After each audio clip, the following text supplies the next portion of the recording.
तो दोस्तों कैसे आप सभी। मैं आशा करता हूं आप सब बिल्कुल ठीक होंगे। दोस्तों अक्सर आप सभी ने हॉन्टेड हाउस, हॉन्टेड झील, हॉन्टेड पार्क, विलेज, इन सब के बारे में तो सुना ही होगा। और यही नहीं, आपने कई रहस्यमय पेड़ों के बारे में भी सुना होगा। यह कहानी भी इसी तरह के एक श्रापित पेड़ की है, जिसके बारे में एक किस्सा हमें ऑफिसर ने बताया। हालांकि उनकी बातों में कितनी सच्चाई है ये तो हमें कहानी सुनने के बाद ही पता चलेगा।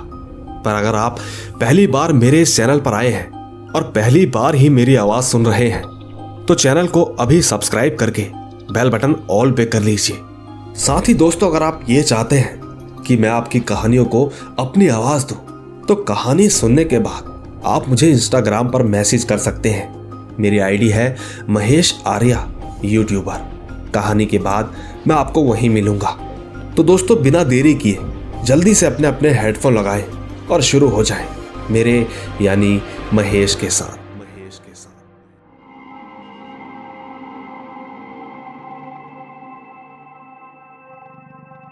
दोस्तों मेरा नाम वरुण है और ये कहानी मेरी खुद रिसर्च की हुई है।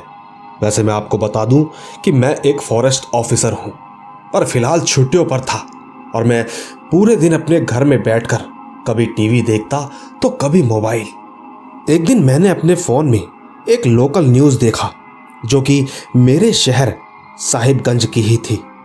इस न्यूज़ में बताया जा रहा था कि कैसे कुछ लोग यहाँ पे स्थित जलेबिया मोड़ से गायब हो रहे थे और धीरे धीरे यहाँ के स्थानीय लोग भी इस रास्ते को श्रापित समझने लगे थे। दोस्तों लोगों में इस बात का भय इतना ज़्यादा बढ़ गया था कि लोगों ने रात 9 बजे से सुबह के 6 बजे तक उस रास्ते को पूरी तरह से बंद कर दिया था। रात को 9 बजे के बाद कोई भी इस रास्ते से आता जाता नहीं था, क्योंकि ऐसा कई बार हुआ कि कुछ लोग वहां गए तो सही, पर जब सुबह उन्हें ढूंढने के लिए लोगों की एक टुकड़ी गई तो उन्हें सिवाय निराशा के कुछ भी हाथ नहीं लगा। अब तक यहाँ कुल 16 लोगों की लापता होने की खबर आ चुकी थी और अभी तक इनमें से किसी का कुछ भी पता नहीं चल पाया। सच कहूं तो जब मैंने इस न्यूज़ के बारे में पढ़ा तो मुझे यह ढकोसला लगा, आखिर इतने सारे इंसान जा कहां सकते हैं। मुझे तो साफ लग रहा था कि जरूर ये किसी गिरोह का काम है। और वैसे भी ये घटनाएं आजकल आम हो चली है, क्योंकि कुछ लोग शरीर के अंगों को बेचने का व्यापार करते हैं। ठीक इसी तरह की घटनाएं हमें अक्सर सुनने को मिल जाती हैं। दोस्तों मुझे कभी भी इन सब भूत प्रेत आत्मा जैसी चीजों पर बिल्कुल यकीन न था। मैं हमेशा सोचता था कि ये सब चीजें सिर्फ इंसान को बरगलाकर पैसे कमाने के रास्ते हैं, क्योंकि मैं खुद कई ऐसी जगहों पर जा चुका था जहां पे लोगों का कहना था कि उस स्थान पर भूतों का बसेरा है। वैसे मुझे आज तक कुछ भी नहीं हुआ, बस एक यही कारण था। मैंने यहां भी जाने का निश्चय किया और मैं रात को 9 बजे अपने घर से बाइक और एक गन के साथ निकल पड़ा। वैसे मैंने गन इसलिए रखा था क्योंकि मुझे पूरा यकीन था कि ये काम किसी गिरोह का है। मैं तकरीबन वहां पहुंच चुका था, पर मैंने देखा कि यहाँ के लोगों ने रास्ते को पूरी तरह से बंद किया हुआ था। मैंने सोचा कि अगर मैंने इस रास्ते को खोलने की कोशिश की तो शायद यहाँ के लोग मुझे देख लेंगे और ये बात मेरे लिए बुरी साबित हो सकती है। इसी कारण मैंने अपनी बाइक को वहीं साइड पे लगा दिया और पैदल ही उस रास्ते पर चल पड़ा। जब मैं उस रास्ते पर आगे बढ़ रहा था तो मुझे मेरे सामने काफी धुंध दिखाई देने लगी, मानो ऐसा लग रहा था कि जैसे इस जगह पर घोर कोहरा हो। पर ये कैसे हो सकता था, क्योंकि अप्रैल का महीना था। बहरहाल मैंने इस चीज को इग्नोर किया। ये एक पहाड़ी इलाका जो था। मैं आगे चलता चला गया, पर यह रास्ता खत्म होने का नाम ही नहीं ले रहा था। पिछले आधे घंटे से मैं इस रास्ते पर चलता जा रहा था, मुझे कुछ भी दिखाई नहीं दिया। फिर मैंने सोचा कि शायद यहाँ कुछ भी नहीं है। मैंने खामखा अपना समय जाया किया।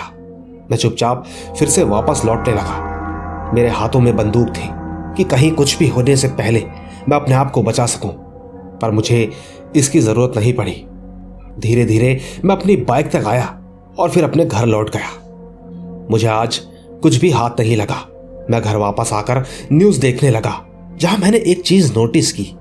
मैंने पढ़ा कि उस न्यूज़ में लिखा था कि वो सारे लोग जो 11 बजे से पहले उस रास्ते से गुजरे थे वो सब सही सलामत इस रास्ते से गुजर चुके थे।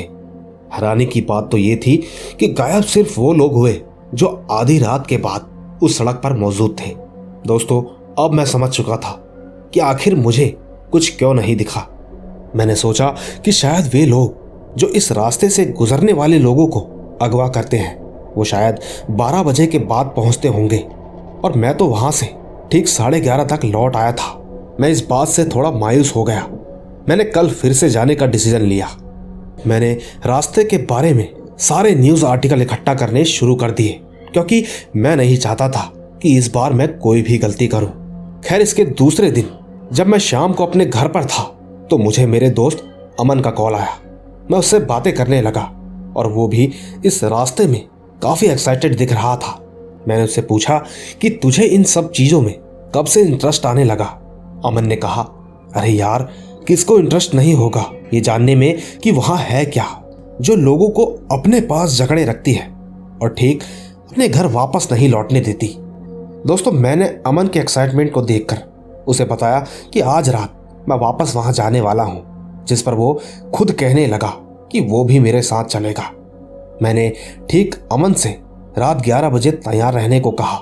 फिर हम दोनों उस रात बाइक पर सवार होकर चल पड़े उस रास्ते की ओर। मैंने आज भी अपने पास गन रख ली थी, पर यह बात मैंने अमन को नहीं बताई थी।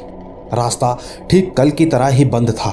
मैंने अमन से कहा कि अब हमें यहाँ से पैदल ही आगे चलना होगा। अमन भी एकदम मान गया। हमने चुपके से उस जगह को पार किया और अब हम उस रास्ते पर थे जो कि पूरी तरह से सुनसान दिखाई देने लगा था। हम धीरे धीरे आगे बढ़ने लगे। 12 बजने में अभी कुछ ही समय बाकी था। मैं चाहता तो ये था कि अपनी बंदूक को अपने हाथों पर रखूं, पर मैं अभी भी अमन को अपनी बंदूक के बारे में बताना नहीं चाहता था। हम दोनों वहां उस सड़क पर बस आगे बढ़ते चले जा रहे थे। हमारे कदमों के साथ साथ हवाओं में कुछ अजीब सा बदलाव होने लगा। हवाएं तेज हो गई थी। हमने वहां 2 लोगों को देखा जिसे देखकर मैं दंग रह गया, क्योंकि ये लोग किसी परछाई के भांति थे, पूरी तरह काले। मैं ये समझ नहीं पा रहा था कि आखिर इनके चेहरे मैं देख क्यों नहीं पा रहा। इन लोगों के पैरों से पता चलता था कि ये हमारी तरफ ही मुंह करके खड़े हैं, पर हमें इनके चेहरे दिखाई नहीं दे रहे थे। दोस्तों, मैं तैयार था। अगर मुझे जरा सा भी खतरा महसूस हुआ तो मैं इनको अपनी गोलियों से भून दूंगा, पर ऐसा नहीं हुआ। वो दोनों लोग हमारे पास से गुजरे। उन्होंने ना तो हमसे कुछ कहा और ना ही हमने उनसे, पर जब वो मेरे पास से गुजर रहे थे तब मैं उनके चेहरे को देखना चाहता था। सच कहूं तो इतने करीब होने के बावजूद भी मैं इनमें से किसी के भी चेहरे को देखने में असफल था। अब वो दोनों आदमी ठीक मेरे पीछे थे। उनकी कदमों की आवाज मैं साफ सुन सकता था। कुछ कदम आगे चलकर मैं उनकी ओर मुड़ा। मैं चौंक गया क्योंकि हमारे पीछे कोई नहीं था, लेकिन एक बात मुझे हैरान कर रही थी और वो बात थी उनके कदमों की आवाज जो कि साफ सुनाई दे रही थी। जब मैंने नीचे देखा तो उन दोनों के कदमों के निशान पूरी तरह खून से रंगे थे, मानो वो दोनों किसी ऐसी जगह से लौट रहे हो जहां लोगों के खून बिखरे हों। लेकिन ये क्या, निशान अब भी रास्ते में बनते जा रहे थे। उनके एक निशान बनने के साथ साथ उनके पीछे वाला निशान अचानक ही गायब हो रहा था। मैं ये सब देखकर घबराया, पर मेरे दोस्त अमन ने कहा कि भाई ये पता नहीं क्या था। दोस्तों, मुझे तो बहुत अजीब लग रहा था, पर मुझे अमन की बहादुरी देखकर काफी अच्छा लगा। हम दोनों रास्ते पर आगे बढ़ने लगे, जहां हमें वापस से फिर 2 लोग दिखाई पड़े। इस बार भी पिछली बार की तरह वो दोनों परछाई जैसे लग रहे थे। ऐसा लग रहा था कि मानो समय का पहिया वापस उसी समय में वापस आ गया हो। पर इस बार जब वो हमारे बगल से गुजरे तो उनके गुजरते ही मैंने उनके पैरों को देखा। आखिरकार समय ने अपना पहिया दोबारा दोहराया था। आवाज के साथ साथ खून के धब्बे वो रास्ते में छोड़ते हुए जा रहे थे। मैंने धीरे से अपनी घड़ी को देखा तो मैं दंग रह गया। मैंने देखा कि घड़ी रुक सी गई थी। मैंने अपना फोन निकाला और एक बार फिर से मैं चक्कर खाने लगा, क्योंकि मेरे फोन में भी समय रुक सा गया था। ये सब देखकर मेरे मन में डर सा बैठ गया, पर मेरे दोस्त अमन ने मुझे हिम्मत देते हुए आगे चलने को कहा। मैं ठीक आगे बढ़ता गया। अब मैं एक पेड़ के पास था और ये पेड़ इस रास्ते के एकदम बीचों बीच था। पहले मुझे इस पेड़ में सब कुछ नॉर्मल सा लग रहा था, पर चलते चलते अचानक मुझे इस पर कुछ लोग दिखाई देने लगे। उस वक्त हम उस पेड़ के काफी करीब थे। तभी मैंने उस पेड़ पर एक आदमी की लाश को देखा। मैं पूरी तरह चौंक गया था। मैं अमन से कहने लगा कि ये तो वही आदमी है जिसे मैंने एक न्यूज आर्टिकल में पढ़ा था। यह आदमी अभी कुछ दिनों से लापता है। दोस्तों, मुझे एक बात और याद आ गई जिससे कि मैं पूरी तरह हिल गया। मैं डर से कांपने लगा था। मैं मन ही मन अमन की बात को याद करने लगा, क्योंकि जब हम घर पर ही थे तब अमन ने कहा था मैं भी तो देखूं कि वो कौन सी चीज है जो लोगों को जकड़े रखती है। सच कहूं तो यहाँ इस पेड़ ने कई लोगों को जकड़ रखा था। मैं सोच में पड़ गया कि आखिर अमन को ये बात कैसे पता चली, क्योंकि ना तो उसने कोई न्यूज़ देखी थी और ना ही मैंने उसे इस बारे में बताया था। सच कहूं तो मुझे इन बातों से बहुत ज़्यादा डर लगने लगा था, पर मैं अमन को नहीं दिखाना चाहता था कि मैं डरा हुआ हूँ। हम दोनों थोड़ा सा आगे बढ़े और मैंने अमन से कहा कि तू रुक, मैं ज़रा आया। मैंने उससे कहा कि मुझे वॉशरूम जाना है। मैं भागकर झाड़ियों में चला गया। मैंने तुरंत अपने फ़ोन को निकालकर अमन के घर पर कॉल किया। जैसे ही कॉल रिसीव हुआ मैंने कहा आंटी अमन कहाँ है, पर उधर से मुझे अमन की आवाज़ आई। मैं इस आवाज़ को सुनकर घबरा गया। अमन मेरे सामने था और फ़ोन पर भी अमन मुझसे ही बातें कर रहा था। कॉल पर अमन ने मुझसे कहा कि भाई तू आया क्यों नहीं मुझे लेने, मैंने कितना इंतज़ार किया तेरा। यकीनन इस बात को सुनने के बाद मैं डर से कांपने लगा।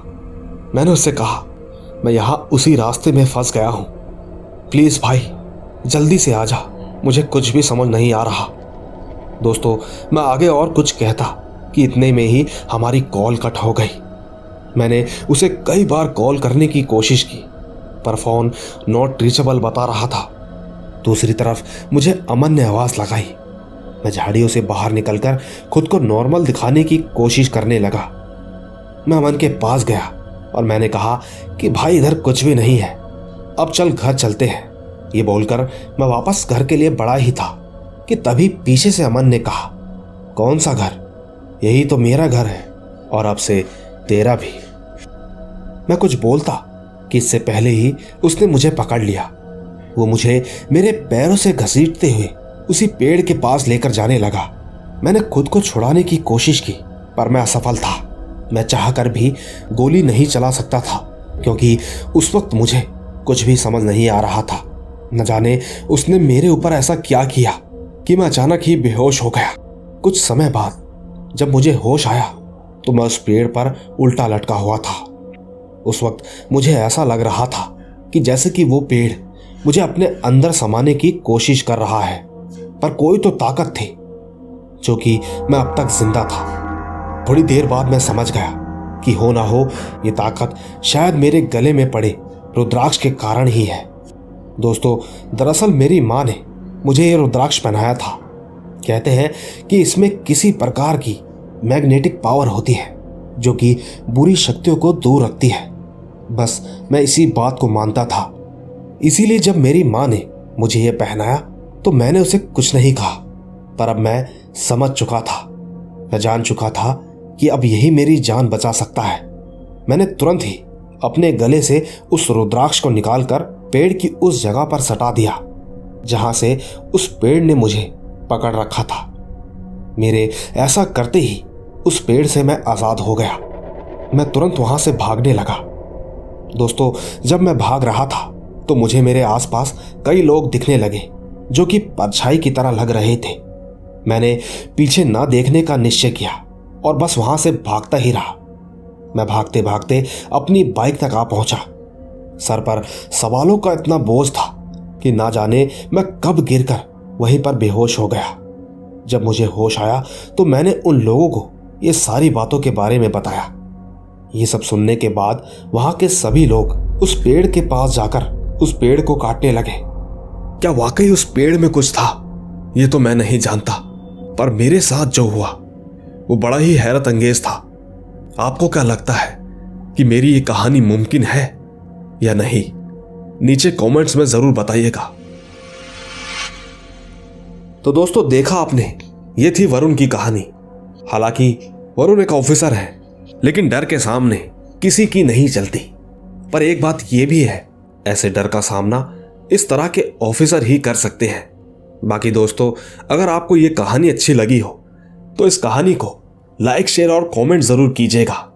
बाकी जल्द ही मिलूंगा आपसे इसी तरह की रोमांच भरी रहस्यमयी कहानियों के साथ। तब तक बस आप अपना और अपने परिवार का ख्याल रखें।